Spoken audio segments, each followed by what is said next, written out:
Hello, I'm Bruce Lorincz, and this show is called Bruce on the Loose. And that allows me to do all sorts of, have all sorts of guests on the show in an array of different situations. And today we're very pleased to have Stephanie Johnson on the show with us, and she's the Director of Church Relations from RAHAB. Stephanie, thank you for being here. Thanks for having me, Bruce. What about, how did you land as a staff member for RAHAB?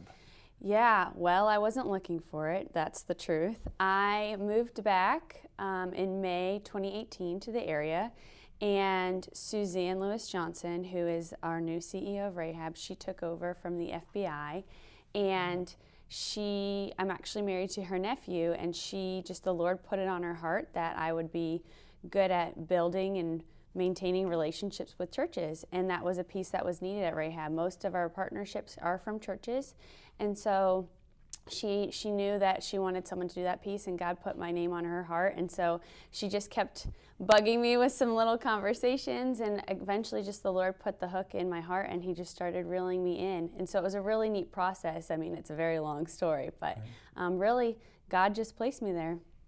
Can you help me out with, tell me what RAHAB stands for? Yeah, so RAHAB stands for Reaching Above Hopelessness and Brokenness, and it also alludes to Rahab the prostitute in Joshua chapter 2, who helped the Israelite spies. Okay, Yeah. All right. How long have you been then with RAHAB?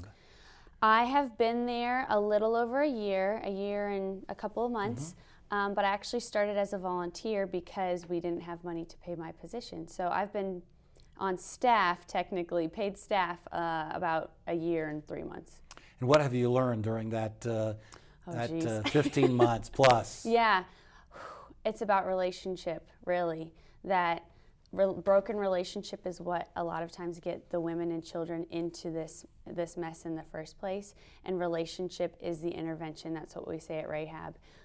Also, the trauma piece for me was most eye-opening. I grew up in Hudson in a nice family in a nice suburb, and so for me to learn the trauma piece and why someone would return to a person that is beating and selling them, and trauma bonding, and how they have this tension where the hand that feeds them is also the hand that beats them. And so that was most eye-opening to me, and how they can really get trapped in this cycle of trafficking. Stephanie, I got to tell you, in the last maybe year, there's been so much publicity on human trafficking, and I can't remember all that publicity and concern about this topic before. Right. Am I just having this happen all of a sudden, or do you see that as well? I see that as well. I think the fact that now we have it legally defined helps. I mean, it has been defined, for a little bit of time, but also that other people are picking up on, hey, maybe there's a deeper issue here, like the court systems. They are, they're recognizing, hey, maybe these kids, there's a deeper issue than just theft here or whatnot. So I think really it has gained a lot of traction in the last year, and this generation is definitely a go fight against it generation, and so I think all of those things are contributing to the traction that trafficking has gained. I wonder if we can go ahead and identify some of the signs of the victims of human trafficking. Okay, so signs, there's definitely signs that people are trafficked, but let's talk about even before they get to be trafficked. So you have a vulnerable person, someone who comes and exploits that vulnerability, and then you have someone who comes along and buys it. So a vulnerable person, there's this thing called the ACEs. It stands for Adverse Childhood Experiences. So that is all forms of neglect and abuse and household dysfunction. So there's 10 ACE factors, and we evaluate the ACEs upon intake at our safe houses. And on average, our women score an 8.5 out of 10 in the ACEs. So these are all types of vulnerabilities. And so the two main indicators for trafficking that we see are child emotional neglect and child sexual abuse. So sexual abuse, they're violated at a very young age usually, and they're never taught their body is their own. So then they start to use that, right, for transactional reasons. But then also emotional neglect, they've never been shown genuine love and affection and care. So those are two of the main indicators that would show someone is in the position to become trafficked. RAHAB is centered around Christianity. Why is that the case? Well, because we want to not just help these women come out of that lifestyle, but we want to see them truly healed and truly restored. And hope is a person, that's Jesus Christ. Also, what other God says, hey, I see your past and I've seen what you've done and I see where you are right now and I want to enter that relationship with you. Really, it's not a religion, it's a relationship. God says, you know, I want you to enter in a relationship with my son and invite you into a new family. So really for me, that's the only answer is Jesus Christ. So that explains why it's centered around Christianity. I talked about at the beginning how it is all about relationship, and he is truth and love. He's what they need to heal.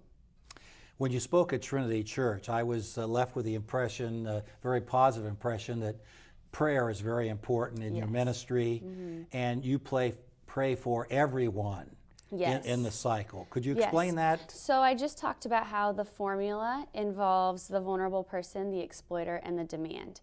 And I think at Trinity said, I do it for everyone. I say it so everyone's aware, but especially to make myself known, to make myself more aware that all three of those pieces are just people who need the gospel, right? You have a vulnerable person, someone who has been through trauma and who has never experienced proper love and affection, and they come and they're this emotional desert, and that's why the trafficker comes and manipulates and puts a drop of cold water on the desert. So they obviously need prayer. The trafficker may have been caught up in a cycle where generationally they are from a family that uses women and sells women, and so they need prayer too. They are deceived that it is okay to use and sell other people. And the demand, oh man, they need help too. They need prayer. I talked about, amongst other attributes, that one of the average buyers is married. So you're not even now just, the enemy's not just targeting an individual, but now targeting a family, right? A married couple, perhaps kids are involved. So all pieces need prayer, really, to end trafficking. Where does Ohio rank nationally in regards to the number of persons trafficked? Yeah, so Ohio is number 4 out of all 50 states, which shocks a lot of people. But let me frame that up for you. So the reason we are number 4 is because we are the 4th in volume for the receiving calls to the national hotline. And so could Ohio be the 4th worst? Absolutely. We are located between New York and Chicago. There's plenty of interstates and truck stops and whatnot along the way in Ohio. However, Ohio is doing an amazing job leading against trafficking, so we are becoming more educated, we are becoming more aware. So I also think that part of it is that we are okay reporting it. We're comfortable recognizing it and then reporting it to the hotline. So it's kind of, you got to take that for what it's worth. Whatever it is, it's the tip of the iceberg. Whether we're 4th or not, that's just the tip of the iceberg with how many people are being trafficked, truly. We talked about some of the warning signs and your way of totaling up the number of signs that an individual might have. How does RAHAB try to get some of this information to the schools? Yeah. Because I think in your discussion at Trinity, we're talking about adolescents, 12 and 13-year-olds, many times are trafficked, if I remember correctly. Yes. So according to the Department of Justice, the average age of entry into trafficking for a girl in the United States is 12 to 14 years old. So exactly, yes, that age group. So those kids are in school, right? They need to know what it looks like. They need to know, hey, I shouldn't be judging and bullying my classmates. We don't know what's going on. But also aware of the warning signs, especially with social media these days. Hey, my friend is talking to this person that they don't know, and kind of picking up on those things. So we do go into schools. We speak wherever we're invited. So we go into schools and we educate the youth. We've gone into health classes and other types of classes. We also do, with churches, we do a youth event where we give a little bit of human trafficking 101, but we do it in an interactive form to give the kids tools, but also to say, here's some practical things that you can do as a teenager to fight against trafficking. I would imagine the counselors in any school are very pivotal people in regards to getting that information to the students. Right, they are. Okay, what about your inroads to law enforcement. That certainly is very important. And I've really heard in the last couple of weeks that Springfield Township and also Richfield had stings, and some of the traffickers were arrested. That has to make you feel that the attention is there and we're going in the right direction. Yeah, we are pro law enforcement for sure. They are doing an amazing job with the resources that they have to target trafficking.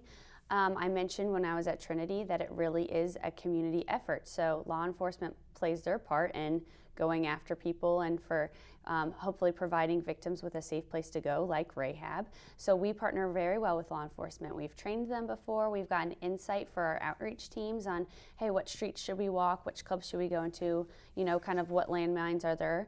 And then also we get placements from law enforcement, but it's cool because I mentioned Suzanne came from the FBI. She spent 10 years investigating crimes against children, and she gives us a unique kind of frame of reference when it comes to law enforcement and how we're working together with them. Then another prong that you need to really include would be the courts. Yes. What is your relationship with RAHAB and the judicial system? So we love our court partnerships. It started with Restore Court back in 2015, I believe I have the year correct, where I mentioned, courts are now recognizing maybe there's some kind of underlying issue here. So the Restore Court docket is a specialized docket for victims of trafficking. So it's the Summit County Juvenile Court. They screen all of the kids that come through and they identify them as a victim of sex trafficking or at risk, which means they have all of the red flags, they just haven't maybe disclosed. And so the courts then put them on this docket where they get education about what's going on, they get resources to help them. So RAHAB comes along and provides the mentorship piece to that. And because we are a faith-based organization, it's optional, but the courts will say we have quantitative data that shows that anyone who decides to have a mentor through RAHAB is more likely to complete the program and more likely to do so quicker and to be successful coming out of it. And we have since then partnered up with Rise Court with adults. And so more and more courts are recognizing that indeed this is helpful, and this is helpful for the victims and expunging their record while doing so. So they really have some motivation to go ahead and complete the program, and really, I think then they really see that people care about them, and I would think that would be very motivational from their point of view. Yeah, absolutely. Okay, what about looking at the victims or possible victims? Does RAHAB house these individuals and help them in many ways? Yeah, absolutely. So we are a full continuum of care, and so anyone that is along any kind of path for trafficking, so whether they're out on the streets or in the strip clubs or in the jails, they have help. But then also at the end of it, we have safe housing. And we say that's the starting line, not the finish line, because it's where they come face to face with their trauma and they have the time and the space to heal. So we have 2 homes. We have our adult safe house, which has 9 beds, and we have Rebecca's Place, which is our minor safe house. It has 14 beds, meaning they have sheets on them, they have pillows, cute lamps, they are ready to go, but we do not have the resources to unlock those beds. So right now, Rebecca's Place only takes up to 6 residents at a time, so that is for the minors. And so it's a home, it's not a facility, it's this beautiful place. And the thing that sets RAHAB apart is that we don't charge a per diem. So they really do have the time and the space to heal because they have however long they need to really walk in their healing. I would imagine also that, again, that the caring that the facility gives them and just the time, as you say, to get motivated and to kind of change their whole life is very important to them. Yeah, it's important that they are in a place that is trauma-informed, and specifically for victims of sex trafficking, because it's such a unique kind of trauma. So it's important that they have that space, but then also the trauma-informed therapies and the resources, and they have that home setting, not the facility setting, because then they can take ownership in cleaning the house and cooking together as a family, and they really do act like a family when they're at the safe house. All right, you said you had a facility for adults and one for youth. What would be the average, or what is the average stay of an adult versus an adolescent? Yeah, the adolescents are quicker. Their average length of stay is about 80 days. The adult safe house is much longer. We say it's about 2 years of programming, but that's just because we know that they're going to need time to heal. I would say the average length of stay is about 9 months at the adult safe house. So the adults take their time a little bit more, which is great. And during this time, they certainly, again, are getting some assistance and help, and it's just a situation where they're leaving their environment that they knew, and it's almost like a fresh start for them. It is, yes.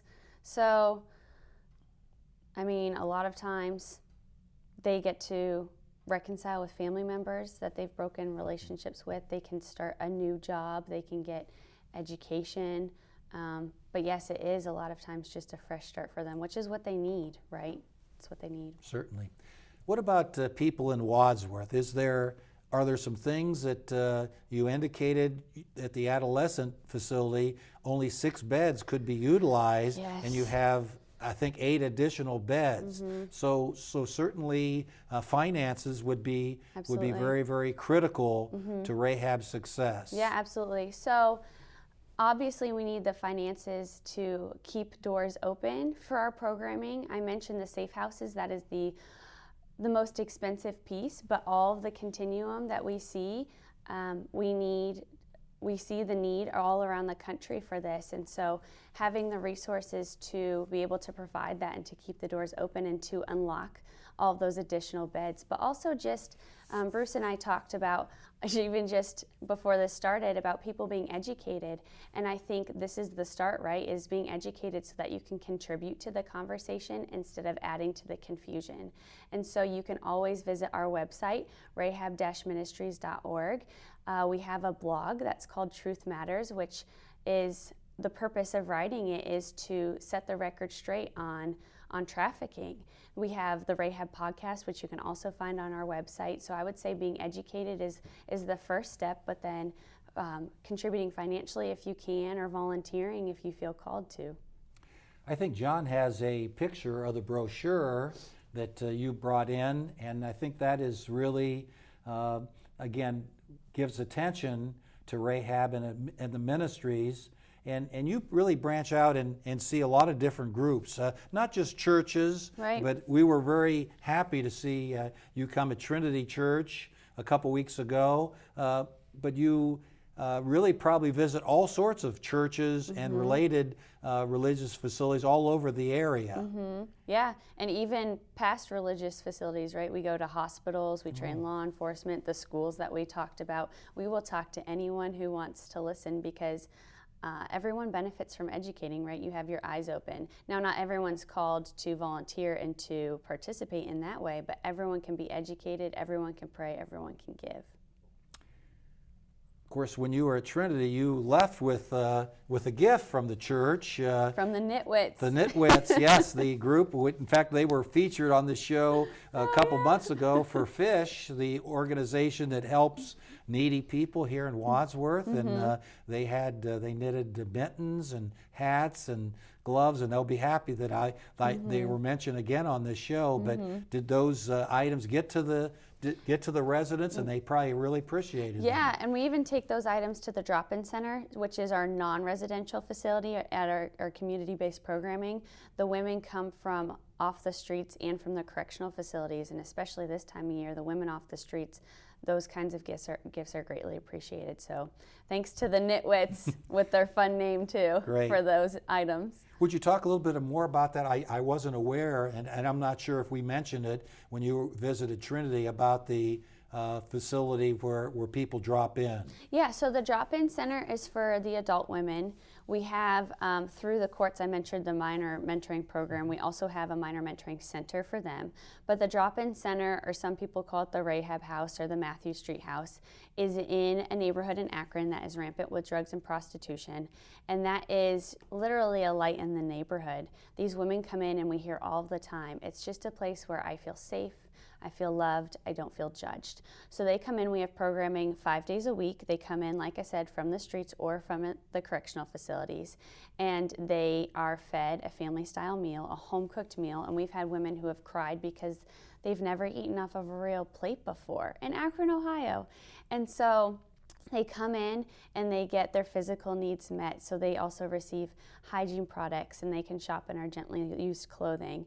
But then they back to why are we based around Christianity, they're also fed the gospel when they're there, and they have Bible study. So they love it at the drop-in center. This past year we saw over 600 women, different women, come to the drop-in center, and 400 of them were new. That was their first touch with Rahab just this past year. So talk about Ohio and being number 4, and you know the issue, it really is just the tip of the iceberg if 400 new women came last year to our drop-in center.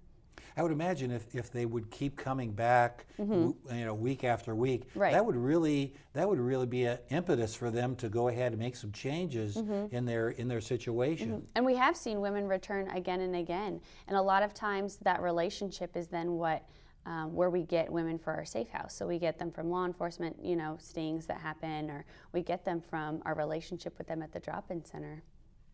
What about we talked about finances a little bit. How has Rahab been able to get grants, federal or state grants, to go ahead and do some of this very important programming? Yes, so we do receive VOCA funding, and that is the majority of where our funds come from, and we are so grateful for that. Suzanne left the FBI to join Rahab because she said the church is the answer, not the government. And so we don't want to rely on the government, but we are grateful for the funds that they do give us. We want to be able to be sustainable through monthly donors, especially the church, right? They are the ones who back us the most. And so that is where the majority of our funds come from, next to private donors. Before I joined, it was simply private donors and churches. VOCA we just have received the past 2 years. I would imagine with those governmental funds, there is red tape and bureaucracy, and that's kind of a fine line with the organization. Yes, and so we would never take government funding if it washed down our messaging, right, that Christ is the answer. And VOCA funding does not cover all areas of Rahab, right? It covers mostly the safe housing and the staff there. But yes, we would not accept it if it made us tied our hands with our message of hope through Jesus Christ. But then also it is a reimbursement grant. So we have to spend the money and then we get reimbursed. And so you have to have the money to spend in the first place in order to use the grant.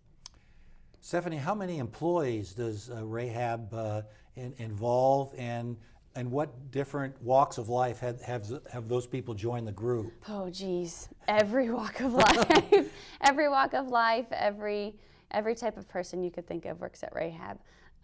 But we are reaching up to 60 staff members. And to put it in perspective for you, I've been with Rahab a little over a year, and when I joined, there was 19 people on staff.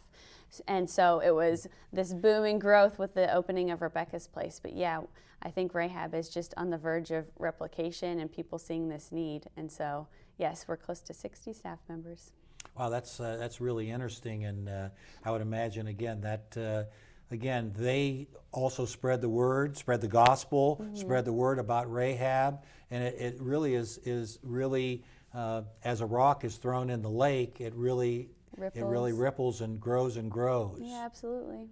Okay, what if you had a couple things that you would want people to remember from the show today? What would you emphasize them about your fine organization and Rahab? Yeah, I would just remind people that trafficking in the United States does not look like what a lot of people think with the movie Taken. It is vulnerable people that are being deceived and being preyed upon. They're not being snatched off the street. And so, if anything, walk away with that, and like I said, contribute to the conversation and become educated. Also, we talked about praying for everyone in the formula, because everyone is in need of the hope in Christ. And I'm really a staunch listener to NPR, and this is not just an Ohio or a regional problem, it's an international problem as well, as they had a story about some African countries and how they would traffic, again, women that would take advantage of young girls, and they would be shipped to Europe. Right. And then go from there. So it isn't just the United States or an Ohio problem, but it's an international concern. It is, yes. And like I mentioned, in the United States, it looks like that grooming, the finesse or Romeo trafficking, we say that, but there's different types of trafficking, so it looks different in different forms of the world. But yes, absolutely, trafficking is everywhere. And the thing is, where there's drugs being sold or weapons being sold, there's most likely people being sold too, because a person you can sell again and again and again. Yes, organized crime, is certainly involved in it, and we certainly now have a handle on it, and I think are going in the right direction. And we thank you for all you do for Rahab, and for spreading the news in the community. Thanks for having me. And thank you for viewing Bruce on the Loose, and we'll be back in just a short period of time with another good guest.